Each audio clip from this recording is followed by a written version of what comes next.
Uno de los proyectos más ignotos, nimios y a simple vista dispensables dentro del nuevo plan de James Gunn a cargo de DC Studios es la anunciada serie animada del equipo Creature Commandos. Sin embargo, antes de querer jugar a ser juez, jurado y verdugo con estos personajes, creo que es válido primero hacer la pregunta: ¿quiénes son ellos?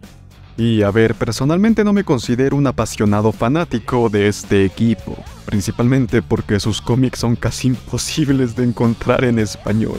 Pero como una de las 3 personas loquitas que sí conocían a este grupo antes del anuncio, déjenme contarles un poco sobre ellos.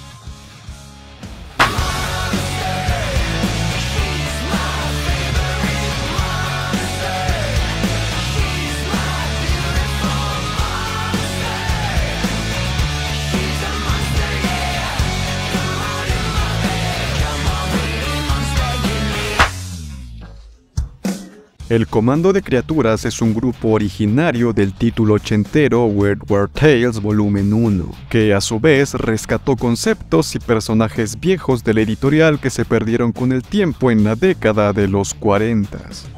Estos fueron creados por J.M. DeMatteis y Pat Broderick, e hicieron su primera aparición formal en el número 93 del título antes mencionado.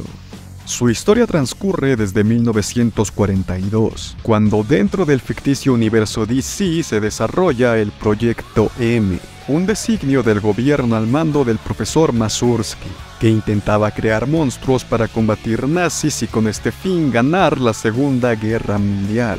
Pues ¿quién mejor que un equipo de no muertos para no morir en batalla? Este equipo estuvo conformado originalmente por Matthew Shreve, un soldado relativamente normal aunque con una piel impenetrable tipo Luke Cage; Warren Griffith, un licántropo también conocido como Hombre Lobo; el sargento Velcro, quien básicamente era un vampiro. También teníamos a Elliot o Lucky Taylor, un soldado que murió por una mina terrestre pero fue revivido gracias a la ciencia con una apariencia de Frankenstein. Y finalmente tenemos a la doctora Mira Rodas, una mujer con serpientes en la cabeza que asemejaba al mito griego de Medusa. Todas estas monstruosas figuras fueron quienes conformaron la más clásica encarnación de este equipo. Pero como en cualquier TVO, la alineación se altera con el pasar del tiempo, haciendo que eventualmente personajes como Miss América o el mismo monstruo real de Frankenstein y demás atrocidades andantes se uniesen al conjunto.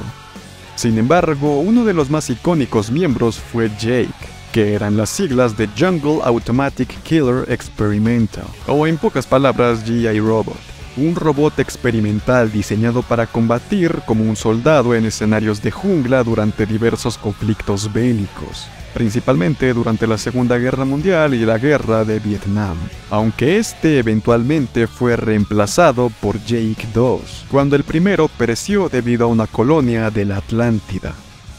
Y como dato curioso, a este personaje lo crearon basándose en Robert Crane, el primer Robotman de DC antes de Cliff Steele de la Doom Patrol. Aunque lamentablemente los Creature Commandos no han tenido tanta suerte como merecerían en el mundo de las historietas, ya que al final de sus cómics originales estos terminan varados en el espacio y no se les volvió a ver hasta la década de los 2000, cuando finalmente se les dio un volumen en solitario que lamentablemente no vendió tanto como merecerían estos intrépidos y bestiales personajes, con una historia que más o menos retoma la trama de lo del espacio, pero que no deja en claro si esta versión del equipo son los mismos que los pasados, si viajaron en el tiempo, si vienen de otra dimensión o demás. Sin embargo, afortunadamente la suerte parece cambiar para los Creature Commandos, pues personajes como G.I. Robot han tenido apariciones en cómics recientes de DC, y el propio Frankenstein tuvo su título en solitario en los New 52. Además de contar con un excelentísimo corto de DC Nation hace más o menos un lustro y medio, que personalmente me encantó demasiado, le vi potencial como una producción un poquito más fuerte y así fue como conocí a estos personajes.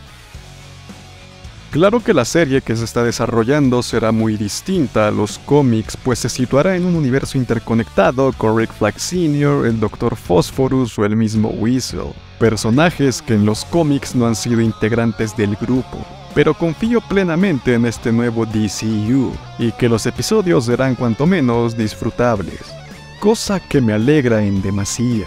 Pues a pesar de sus desagradables aspectos, los Creature Commandos nos enseñan que los verdaderos esperpentos vivientes son aquellos que imponen su inhumanidad en otros, como los nazis por ejemplo, y que incluso los más bestiales, horripilantes y tétricos monstruos de la sociedad pueden ser héroes.